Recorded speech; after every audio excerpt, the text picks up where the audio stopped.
یا حنطة د حنطة په ځای به ویلي یا حنطة سمقاسا دا به ویلي حنطة سمقاسا یعنی حمراء روایت پکې ډیر دي کدا ټول روایت صحیح شي یو روایت کې دا راځي چې دا د غیر مصداق حبة فی شعیرة ده یو قول پکې دا دی چې دا د غیر مصداق حنطة ده یو دا چې حنطة سمقاسا ده بهر تقدیر مختلف خلق و مختلف جملې ویلي چا حنطة ویلي او چا حبة فی شعیرة ویلي چا حنطة سمقاسا ویلي مست خلق و بيدین خلق و نو مختلف رشخندونه والو حنطة لفظ نه ویلي فبدل الذين ظلموا قولا غير الذي قيل لهم غیر د اغه نه چې دوی ته ویل شوی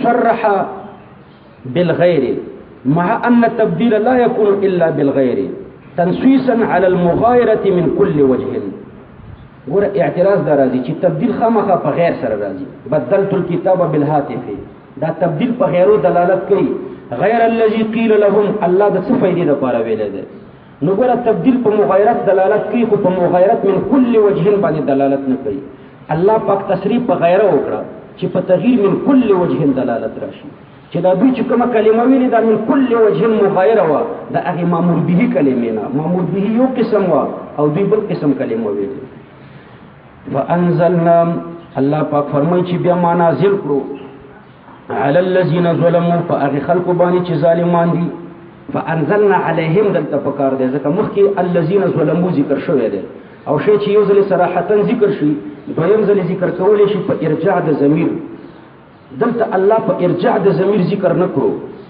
د دوه فائدو د وجنه وزه د ظاهري په ځای د مضمر وکړه مبالغه فی تقبیح امرهم یو د مبالغه د پاره چې د دوی د کار ډیر خراب کارو ډیر خراب او غلط کاری کولو دویم دا چې علتیت د عذاب ته الله اشاره کوي فانزلنا على الذين ظلموا رجزا من السماء فدوی عذاب ولې راغلو علت دا چې دوی ظلم کولو نو علتیت ته الله اشاره کوي ځکه وزه د ظاهر په ځای د مضمر کوي على الذين ظلموا رجزا الله پاک فرمای ما په دوی باندې عذاب نازل کړو رجزا مرض پی راغلو چې هغه د طاعون مرضو یا ور پی راغلو سلوی خرزي په دوی باندې دا مرض مبتلا و بیا دوی مړ شو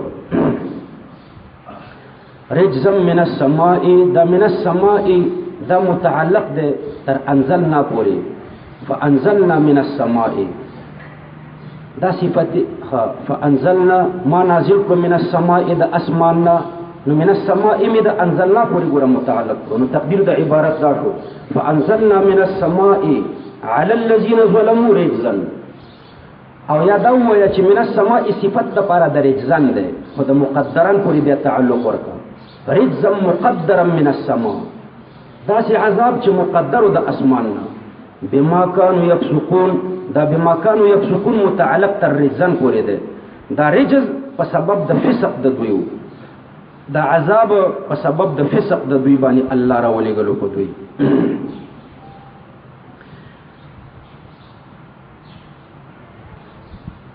و اذ استسقى پرې پوښو اوس کته اعتراض وکړي چې دلته خود په سبب الله ذکر کړو ورمخ کې تاسو ویل چې وزه د ظاهر په ځای د مضمر ولې وشو علتیت ته اشاره مبالغه او علتیت ته نو یو د عذاب د پر علت الذين ظلموا شو دا ظلم او دویم سبب ورته بما كانوا يفسقون شو صحیح په سبب د فسق د دوی دا دوه علت الله ذکر کړو نو ګوره دا علت د پر د رجزن ده او ظلمو علت د پر د انزلنا ده نو معلولون دوه دي انزلنا معلول على الذين ظلموا دا ظلم ورته علت صحیح انزلنا رجزا ما نازل کو عذاب ولی من نازل کو صحیح لوجد الظلم او د دې رجز د پر د علت بما كانوا يفسقون ده یعنی انزلنا على الذين ظلموا لظلمهم رجزا مقدرا بسبب فسقهم نو ظلم سبب د پر د نزول العذاب ده او فسق سبب د پر د عذاب مقدره ده په مطلب باندې کوم شوي یو نزول د عذاب ده بل تقدیر د عذاب ده الله دوی ته عذاب ټاکلو ولی ټاکلو بما كانوا يفسقون الله په دوی عذاب نازل کړو ولی نازل کړو لوجه د ظلم د دوی ورته عذاب ټاکل مخکینی دي او نازلېدل د عذاب رستنی دي. نازل شو عذاب، ولی نازل شو؟ په سبب د ظلم. څه شی ور باندې نازل شو؟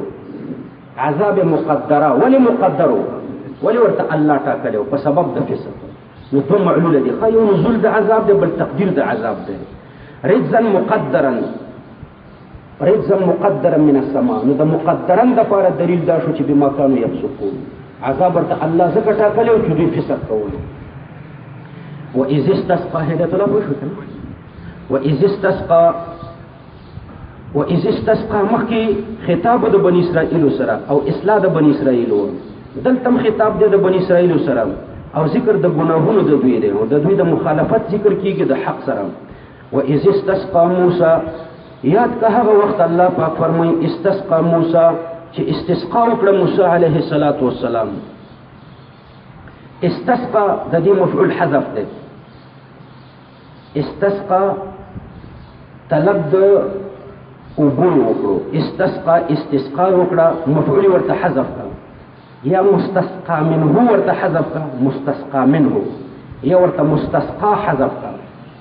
مستسقى اوبدي، مستسقى منه رب دی. نو یا رب مقدر کا یا اوبه مقدر کا. کدا چې دی ویل چې اذ استسقى موسی ربه، که ربه دی مقدر کړو نو مستسقى منه مفعول به شو، مستسقى منه. او کدا چې دی ویل چې اذ استسقى موسی الماء نو بیا دی مستسقى مقدر کړه.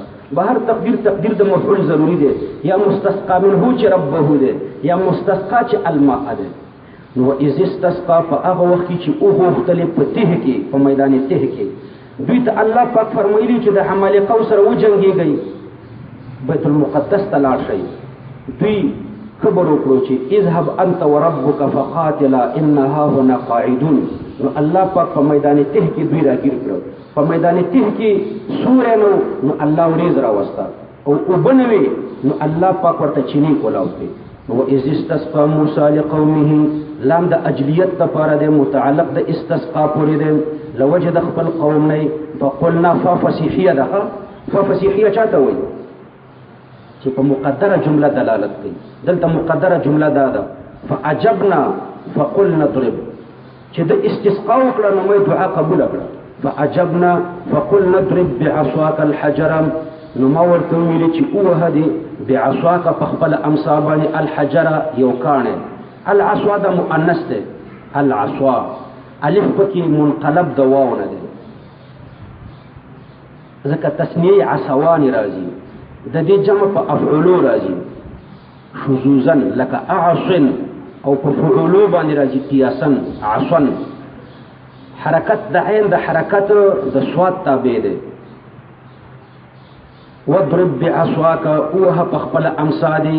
د دې مراد هغه امساوه چې الله پاک ورته ویلو چې ما تلک بیمینک یا موسی، دا ستا په خلاص کې څه شی دی یا موسی. دا الله سره چې ملاقات کولو په هغه ټیم کې چې ور سره کوم امساوه، دغه امسا مراده ده. بعضی مفسرینو لیکلي دي چې دا د جنت د بوټو نه جوړه شوې امساوه. طولها 10 اذرع، لس گزه اوږده وه لکه څومره چې موسی علیه السلام اوږد. لها شعبتان، دوه خاښې لرل. تتقدان فی الظلمه، په تیارې کې به ورته رڼا کوله. توارثها صاغرا عن صاغر، موسی علیه السلام ته په میراث پاتې وه او د موسی علیه السلام هم بیا داسې پاتې کېده حتی وصلت موسی علیه السلام ته د شعیب علیه السلام نه په لاس ورغلی وه. شعیب علیه السلام ته د تیرو پیغمبرانو نه په لاس ورغلی وه. همداسې سلسله په سلسله دا د یو پیغمبر نه بل پیغمبر صلی الله علیه وسلم ته پاتې کېده. نو الله پاک ورته فرمایل چې اوه په دې خپل امسا باندې الحجر، دا کاڼې ووهه. کم کاڼې ور باندې ووهه؟ بعضې علما فرمایي راجح قول پکې دا دی چې مطلقې کاڼې ترېنه مراد دی. بس یو کاڼې را پیدا که او دا په امسا باندې ووهه، الله پاک به د هغې نه چینی روانې کړي. دا په قوت د معجزې د موسی علیه السلام باندې دلالت کوي چې مطلقې کاڼې مراد کړي. فاضرب بعصاك الحجر فانفجرت منه 12 عینا. الله پاک فرمای فانفجرت کلاو روان شوی منه د دې کانې نه 12 عینا، 12 چینې 12 چینې ترنه کولاو روانې شوې. دلته الله پاک فرمایي فانفجرت، کولاو روانې شوې. په بل آیات کریمه کې الله پاک فرمایي فانبجست، لګي لګي روانې شوې. د دواړو په مابین کې تطبیق دا دی چې فانبجست ابتداء او فانفجرت انتهاء.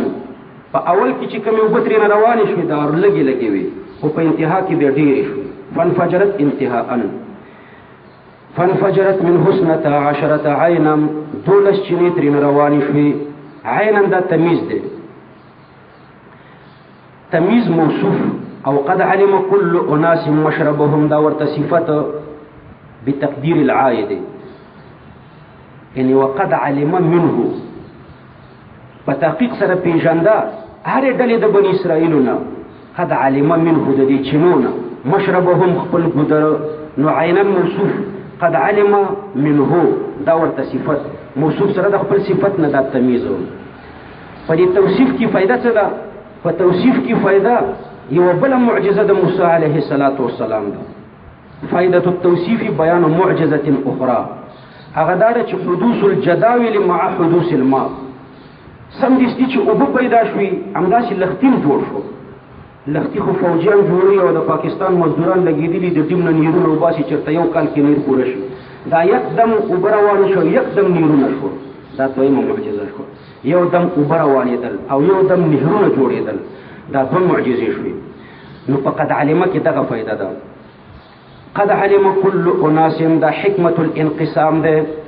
12 چینې الله ولې روانې کړي؟ په دې توصیف کې بله فایده ده حکمت الانقسام. دا 12 چینې ولې روانې شوې؟ ځکه دا 12 قوم. قد علم په تحقیق سره علمه پوهېدو. قد علمه مې څه معنا وکړه؟ پوهېدل. تاسو ته اول کې ویلو یو پوهېدل دي، بل پیژندل دي، بل منل دي. پوهېدل د علمه معنا ده، د علم معنا ده. پیژندل دا د معرفت معنا ده. منل دا د تصدیق معنا ده. نو قد علم په تحقیق سره پوهېدلو، کل اناس هر سړی پوهېدلو، مشربهم په خپل ګودر. مشرب مصدر میمی ده په معنا د مشروب، یعنی خپل ګودر باندې پوهېدلو. اوس که ته اعتراض وکړي چې علمه دا خو 2 مفعوله غواړي او دلته ورته یو مفعول راغلی دی چې مشربهم دی، نو تاسو ورته جواب ورکړئ چې علمه جاری مجرا د عارفه ده. پوهېدل په معنا د پیژندلو سره دي، نو چې جاری مجرا د عارفه شي نو بیا ورته یو مفعول صحیح دی. قد علم یعنی عارفه، پیژندلو، کل اناس هر قوم، مشربهم یعنی مشروبهم خپل ګودر. نو مشرب یا صيغه د مصدر میمی ده په معنا د مشروب، یا صيغه د اسم مکان ده یعنی محل شرب. زید عبود اسقاق ده پیژندو.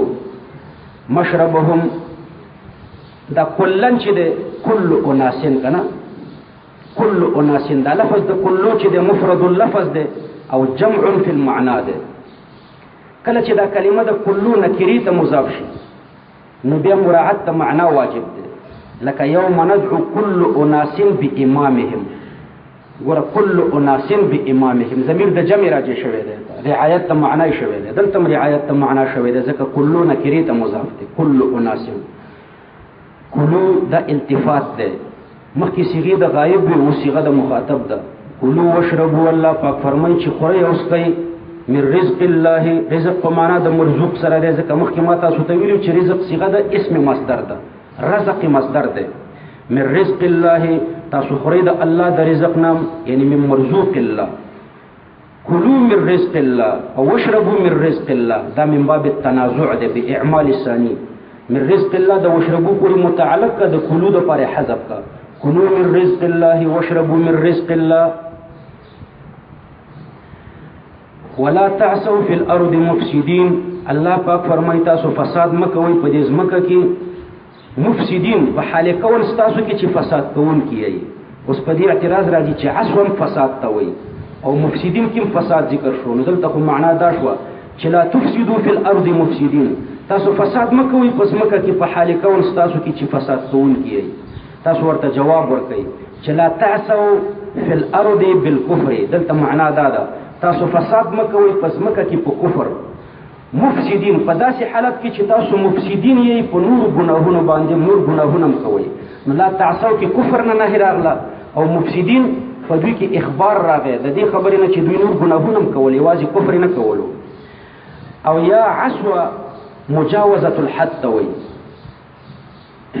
عسوه مجاوزة الحد یعنی مطلقا فسادي او که غیر فسادي، مجاوزة الحد مطلقا فسادي او که غیر فسادي. او مفسدین دا به خاص ده تر فساده پورې، لیکن راجح دا ده چې دا مفسدین حال مؤکده ده. لا تعصوا مفسدین، تاسو فساد مه کوئ په حال کون تاسو کې چې فساد کوونکي دا حال مؤکده ده. لیکن دې ترکیب باندې بعض علماء اعتراض کړی دی چې مجيء الحال المؤکده بعد الفعلیه خلاف مذهب الجمهور، د جملې فعلیه نه وروسته د حال مؤکده راتلل د جمهور د مذهب نه خلاف ده. وإذ قلتم يا موسى لن نصبر على طعام واحد، الله پاک د دوی بل سرکشي ذکر کوي. الله فرمایي یاد کوي هغه وخت قلتم چې تاسو ویلي یا موسی لن نصبر هیڅ کله به موږ صبر ونکړو على طعام واحد په یو طعام باندې. دوی ویلي چې موږ په یو طعام باندې صبر نه کوو. نو ته خو الله یو طعام نه را لېږلو، من او سلوا خو دوه طعام دي. نو دوی څنګه وایي چې موږ په یو طعام صبر نه کوو؟ دوی په یو طعام نه لرلو، دوه طعام یې وو. نو ګورئ من طعام واحد نوعن، یعنی په اعتبار د نوع سره دا یو طعام دی، ځکه دا دواړه طعام د اهل الصرفو دی، د مسرفینو طعام من او سلوا دی. نو به هر تقدیر دلته طعام واحد وحدت نوعي مراد دی. وحدت نوعي داسې چې دا طعام د اهل صرفو دی، د مسرفینو طعام دی. د مسرفینو طعام من او سلوا ده. دویم دا چې علا طعام واحد طبخن چې په پخلی کې یو وي، پخلی کې لکه تاسو چې شوروا خورئ په دې کې پیازه مې ټماټر مې هوږه مې اوبه مې غوښه مې 5 شیان پکې یوځای کېږي، خو طبخن یو شی وي، خلک ورته یو طعام وایي. نو دوی به من او سلوا یوځای کول، یوځای به یې پخول، نو طبخن یو و. او یا د دوی مطلب دا و په دوی کې یو طعام بل شراب، من پکې طعام او سلوا پکې شراب. نو یو قسم طعام او یو قسم د سکاک شو. نو لن نصبر على طعام واحد، من به هیڅ کله صبر ونکړو په یو طعام باندې. بعضې مفسرین ښکله ترجمه داسې کوي چې د واحدین نه مراد نه وحدت نوعي دی نه وحدت شخصي دی، بلکې واحدین په معنا د دائمین سره دی. مونږ به صبر ونکړو په طعام دایم چې همیشه بس چکنی خوري. زموږ په مدرسه کې همیشه لوبیا دي، بس دا طعام واحد دی، طعام دایم. ټول کال کې طالبان لوبیا خوري. نو لن نصبر على طعام واحد یعنی طعام دائم غیر متبدل چې نه بدلیږي. اگر چې دوه نوعي وي خو بدلیږي نه، به سحر هم دی، ماښام هم دی او غرمه کې هم دی. نو طعام واحد یعنی دائم غیر متبدل. فادع لنا ربك، نفاد سببیت دپاره ده. دا لن نصبر عدم صبر دا سبب دپاره د دعا ده. فادع لنا ربك، ته زمونږ دپاره د خپل رب نه دعا وکړه. نو معلومېده دا چې د موسی علیه السلام دا امتیان چې دا پنځپیریان نه وو، وابیان نه وو. پنځپیریان او وابیان وایي خپل ځان دپاره د الله نه غواړه، بل چاته څه ته وایي چې ماتې د الله نه وغواړه. پیغمبر علیه السلام روضې مبارکې ته چې ورځي نو استشفاع بالنبي به کوي صلی الله علیه وسلم. هلته چې روضې مبارکې ته ودرېدې نو ورته وایه چې یا رسول الله د الله نه ماته بښنه وغواړه. پنځپیریان وایي دا مه وایه، خپله د الله نه غواړه که نه. پیغمبر علیه السلام ته ولې وایي؟ نو دلته دا اعتراض په دې نو معلومېده دا چې دا یهودیان چې وو که نه دا د موسی علیه السلام امتیان، دا پنځپیریان منځپیریان نه وو، وابیان نه وو. موسی علیه السلام ته ویلي چې تی مونږ ته وغواړه، ځکه ستا دعا ښه قبلېږي زمونږ په نسبت. فادع لنا ربك، دعا د انبیاو مقبوله ده. دعاء الغیر الى الغیر مطلقا دا اقرب د اجابت ته. عمر رضی الله عنه چې دا عمرې تتلو، پیغمبر علیه السلام ورته وفرمیل اشرکنا فی دعائک یا اخی، ای وروریا ای ورورګوټیا چې هلته لاړې ما هم په دعا کې یادوه. پیغمبر علیه السلام عمر رضی الله عنه ته وایي چې ما په دعا کې یادوه. نو دا یهود موسی علیه السلام ته وایي فادع لنا ربک، وغواړه مونږ ته د خپل رب نه دی. یخرج لنا چې راوباسي مونږ ته، یخرج مجزوم دی، جواب دپاره د فدعو دی، د دې امر دپاره جواب دی. یخرج لنا دلته د اخراج نه اظهار بطریق الایجاد مراد دی چې مونږ ته را موجود کړي. یخرج لنا یعنی یوجد لنا، یظهر لنا چې موږ ته را ظاهر کړي او موږ ته را پیدا کړي، یخرج لنا چې موږ ته را وباسي، مما تنبت الارض، مما کې دا ما موصوله ده او تنبت ورته صله ده، عاید پکې حذف ده، مما تنبته الارض، د هغې څه نه چې راشنه کوي یعنې ځمکه، نسبت ته راشین کول ځمکې ته کړی دی، مجاز عقلي دی. تنبت الارض ځمکې راشنه کوي، راشنه کول خو الله پاک کوي که نه، دې ته مجاز عقلي وایي. من بقلها، من ابو حیان نحوي فرمایي چې دا من د تبعیض دپاره دی. واقعة موقعة البدل من کلمة ما، مما هغه ما مبدل منه، او من بقلها دا په ځای د بدل کې دی. نو دا ظرف لغوه دی، متعلق تر یخرجو پورې دی. یخرج من بقلها چې راوباسي مونږ ته من بقلها د دې د ګایاګانو نه، عین بدل نه دی، قایم مقام د بدل دی. من بقلها د دې د ګایاګانو نه بجلی لاړه، ما ترجمه غلطه وکړه. من بقلها د دې د ترکاریانو نه، وقصائها او د دې د ترونه، تره پیژنې دا د بادرنګو په شان نری تره ورته وایي. څه ورته وایي؟ چمبرخیال. دا دکانونو کې خرڅېږي، یو بادرنګ یو د بادرنګ په شان داسې اوږد شوي خوړلی کېږي. نو من بقلها د دې د ترکاریانو نه دام جایزه ده. ګوره ابو حیان نحوي قول درته ما ذکر کړو، ابو حیان نحوي فرمایي چې من بقلها کې من تبعیضیه ده، واقعة موقعة البدل من کلمة ما، مما کې د دې ما په ځای باندې قایم مقام ده. مما د یخرجو پورې متعلقو، نو من بقلها بم د یخرجو پورې متعلق وي. من بقلها یعنی یخرج مما تنبتو او یخرج من بقلها. او بعض علما فرمایي چې دا من بیانیه ده، ظرف مستقر ده، یعنی کائنا من بقلها په موضع د حال کې واقع شوی ده، په حال کون د مما تنبت الارض کې کائنا من بقلها چې دا کائن ده د ترکاریانو د دې ځمکې نه، وقصائها او دا کائن ده د ترو د دې ځمکې نه، وفومها او دا کائن ده د اوږې د دې ځمکې نه، وعدسها او دا کائن ده د نسکو د دې ځمکې نه، وبصلها او دا کائن ده د پیازو د دې ځمکې نه. په دې ترتیب یې ذکر کړه، اول ترکاری، بیا تره، بیا اوږه، بیا نسک، بیا پیاز. وجه د ترتیب پکې دا ده چې ان البقل جامع للحرارة والبرودة. بقل ترکاری ته وایي. بعضې ترکاریانې ګرمې وي، بعضې یخې وي، بعضو کې رطوبت وي، بعضو کې یبوست وي، یعنې دا جامع د ټولو صفاتو. له دې وجې نه اولې بقلها ذکر کړه، ځکه په دې کې ټول صفات شته، صفت د رطوبت، صفت د یبوست، صفت د برودت، صفت د حرارت. دویم الله قصه ذکر کړه. قصه ترې ته وایي، تره چې د بارد رطب، دا ښکلی نعمت دی، ځکه یخه ده او لمده ده، رطوبت پیدا کوي او برودت پیدا کوي. ورپسې دریمه مرتبه کې سوم ذکر کړه. سوم اوږې ته وایي، حار یابس، ګرم هم ده، وچم ده. او ورپسې عدس ذکر کړه. عدس بارد یابس، یخ دی خو وچ دی. او ورپسې بصل ذکر کړه. بصل حار رطب. بصل پیاز عجیبه نعمت دی د الله، چې خامې خوري نو حار رطب، ګرم او لمده دي، او چې پاخی کې نو صار باردن رطبا، بیا یخ بارد شي. نو چې پاخی کې بیا پکې برودت دی، او چې خامې بیا پکې حرارت دی. قال اتستبدلون الذي، نو الله پاک ورته وفرمایل چې اتستبدلون الذي، آیا تاسو بدلوئ. اتستبدلون استفهام د انکار دپاره دی، یعنی دا مه بدلوئ. اعتراض واردېږي چې انهم طلبوا مع المن والسلوى ذم ذلك، دوی استبدال نه غوښتو، دوی خدا نه ویلي چې الله پاکه من او سلوا لرې که او چکنیانې را پیدا که، پیاز او ټماټر او دا شیان، دا ټولې چکنیانې مکنیانې دي، ترکاریانې. نو دوی دا نه ویلي چې دا من او سلوا واخله او د دې په ځای ترکاریانې راکړه، بلکې مطلب یې دا و چې من او سلوا دې وي او ترکاریانې دې وي. دوی ذم غوښتو، استبدال نه غوښتو. نو الله څنګه په دوی باندې رد په استستبدلون باندې کوي چې طلب د بدلولو مه کوئ. تاسو ورته جواب ورکړئ چې دوی ذم نه غوښتو، دوی استبدال غوښتو. ګوره دوی داسې ویلې، لن نصبر على طعام واحد، موږ به صبر ونه کړو. صبر په څه شي کېږي؟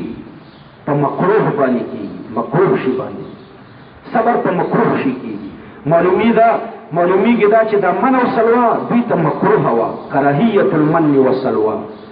ګوره صبر دې ته وایي حبس النفس فی المکروه. نو دوی تبدیل غوښتو. او یا دویم جواب اتستبدلون فی المعده، په معده کې تبدیل غواړئ. تاسو داسې وایئ چې سحر دې من او سلوایي، غرمه کې دې ترکاریانې وي، نو په معده کې تبدیل دی. په معده کې سحر من او سلوا شو، په غرمه کې ترکاریانې دي، معده کې تبدیل راغی. صحیح شو؟ اتستبدلون فی المعده، په معده کې تبدیل غواړئ. دریم ښه جواب دا دی چې الله پاک دوی ته د مخکې نه خبر ورکړی و چې ګوره یا به من او سلوا غواړئ او یا به ترکاریانې غواړئ. دوی ورته ویلي چې یا الله من او سلوا نه غواړو، بس دا ترکاریانې ښې دي، چې زمینداري وکړو، چکني مکني او ترکاري جوړه شي، دا صحیح ده. نو الله فرمایل اتستبدلون الذي، تاسو بدلوئ هغه من او هغه ترکاریانې هو ادنا، چې هغه ادنا ده، نفعا ولذتا بالذي هو خیر، په هغه څه باندې چې هغه بهتر دي. اهبطوا مصرا، اهبطوا هبوط یا مکانی ده، ځکه دا ته میدان ته کې چې دوی راګیرو د اوچت ځای او دا مصر ټیټو، او یا هبوط رتبی ده، دلته په اوچته مرتبه کې دوی مفت نعمتونه الله ورته ورکول. او چې مصرن ته لاړ شي، دی خار ته لاړ شي، نو اوس به په ذلت کې واقع شي، بس زمینداري به شروع کی، لاسونه به چاو چاو دي، ټول ورځ به په قلبه کې نښتي وي. نو هبوط یا مکانی ده یا رتبی ده. اهبطوا مصرا، مصرا فيه التانيث والتعريف، تانيث او تعریف پکې ده. بیا هم ولې منصرف ده، تنوین پکې ولې راغلی ده، لسکون الاوسط. اهبطوا مصرا، کوشئ تاسو مصرن دی خار ته. فإن لكم ما سألتم، بشک استاسو د پاره هغه څه دي چې تاسو یې پکې غواړئ. فإن کفا تعلیلیه ده، امر بالهبوط ورته الله وکړو. اهبطوا د دې لپاره علت ذکر کوي، علت دا دی چې فإن لكم ما سألتم. او بحری محیط والا وی چې نه، فا تعلیلیه نه ده، بلکې فإن لكم ما سألتم چې ده جواب د پاره د امر ده. فکما یجاب بالفعل یجاب بالجمله، د امر په جواب کې لکه چې فعل راځي، نو دا رنګه د امر په جواب کې جمله راځي. فإن لكم ما سألتم، بشک استاسو د پاره هغه څه دي چې تاسو یې غواړئ.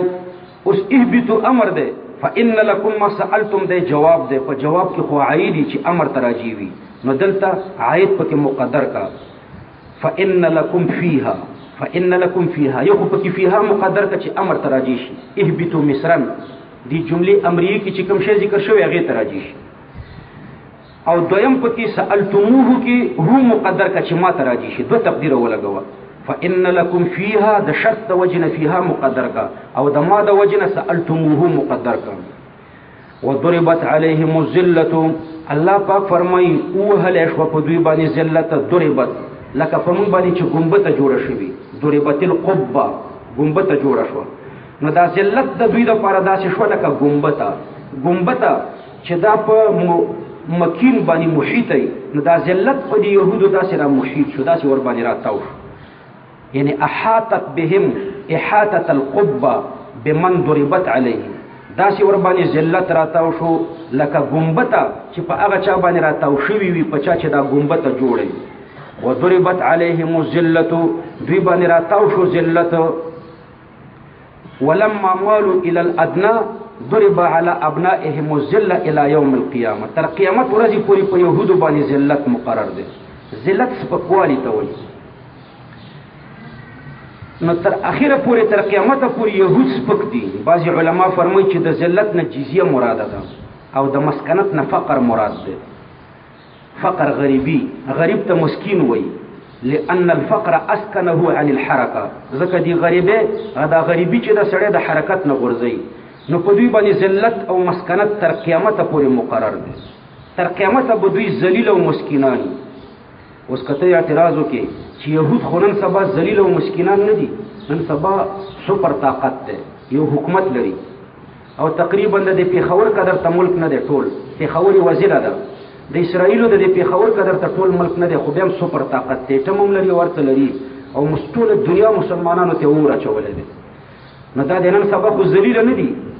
نو الله بل ځکه جواب ورکړي، وضربت عليهم الذلة والمسكنة وباءوا بغضب من الله. ورست الله به داسې آیات ذکر کړي، الا بحبل من الله وحبل من الناس، چې د بل چا د سوري لاندې شي، د امریکای د سوري لاندې شي، د برتانی د سوري لاندې شي، نو بیا په موقت عزت پکې راځي، خو چې د بل چا سوري ترې نه لاړو بیا به ذلیل.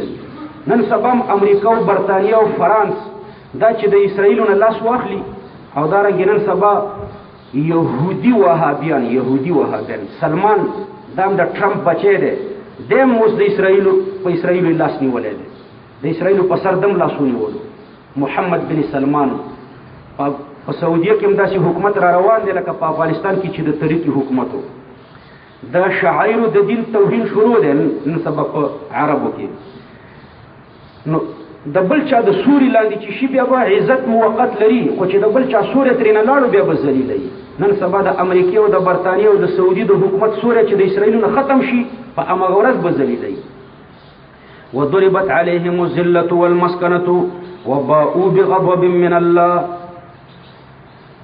او دوی الله پاک فرمای وباءوا یعنی رجعوا دوی واپس شو بغضب من الله فغضب باندې د الله د طرف نه غضبن کی تنوین د تعظیم د پاره دی واپس شو په غټ غضب باندې د الله د طرف نه وباءوا بوا بضم والفتح بوا او بوا مساوات الاجزاء ته وي بیا په هر مساوات کې مستعمليږي یعنی دوی د الله د غضب سره مساوي شو په کوم ځای کې چې د الله غضب یلته به يهودي او په کوم ځای کې چې يهودي الته به د الله غضبي نو یو معنا د باء د رجعوا بل معنی د ساو برابر شو د الله د غضب سره بل معنی د استحق دوی مستحق شو د الله د غضب ذالک دا ضرب الذلة والمسكنة تراجه ده ذالک دا ضرب الذلة والمسكنة چې ده کتا تویم بانهم دا په سبب د دې باندې چې دوی کانو یکفرون بآیات الله کفر به کول د الله په آیاتونو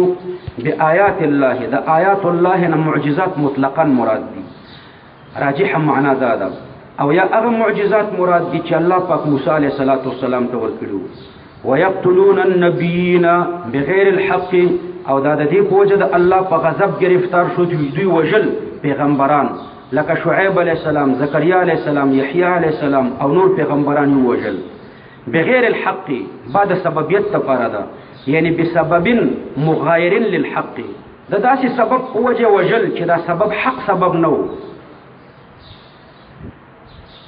ناحق سبب یعنی ناحق پیغمبران وجل چې هغه حمایت د باطل ده د باطل حمایت کولو پیغمبران وجل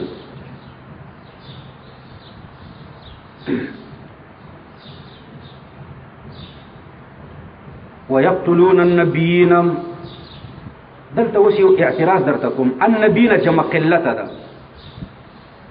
او دوی 300 پیغمبران په یو سحر کې وژلي نو الله صيغه د جمع قلت ولې ذکر کړه النبيين وونن یونن باندې چې کوم جمع راشي هغه جمع قلت ای تاسو ورته جواب ورکړئ چې د جمع قلت او د کثرت په مابین کې فرق په نکراتو کې وي نبیین الف لام پکې نه وي نو بیا به دا جمع قلت وي الف لام چې پکې راشي بیا دا جمع کثرت ده ډیر پیغمبران تقریبا 300 په اول دوره کې وجل بغیر الحق یعنی بسبب مغایر للحق ذالک دا کفر او قتل بما عصوا دا په سبب د عصيان د دوی بما عصوا چې هغه دوام القتل دی او عدم التوبه ده دي قتل ته دوام ورکړو او توبه نه ایستل وكانوا يعتدون او دوی تجاوز کوونکي طبعا ان الذين امنوا وعملوا والذين هادوا والنصارى والصابئين دا یو څه جواب ورکوم چې دې کې څه کلمه بدواو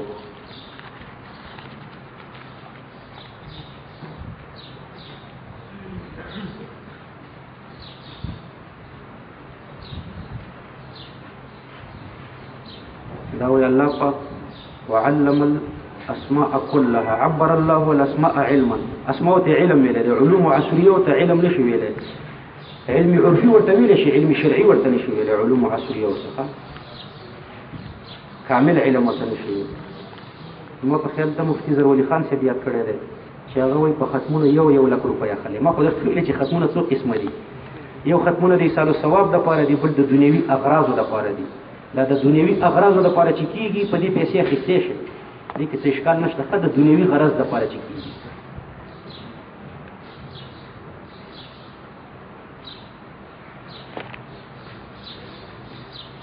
سبحان ربك رب العزة عما يصفون وسلام على المرسلين والحمد لله رب العالمين اللهم اجرنا من خزي الدنيا وعذاب الآخرة. ربنا آتنا في الدنيا حسنة وفي الآخرة حسنة وقنا عذاب النار. اللهم ارزقنا علما نافعا ورزقا واسعا وعملا متقبلا وشفاء لكل داء. اللهم أجرنا من خزي الدنيا وعذاب الآخرة. اللهم اهلك اليهود والنصارى والمشركين. اللهم اهلك الأمريكيين والبرطانويين وأتباعهم الطاغية. اللهم شتت شملهم وفرق جمعهم وخرب بنيانهم ويتم أولادهم وخذهم أخذ عزيز مقتدر. سبحان ربك رب العزة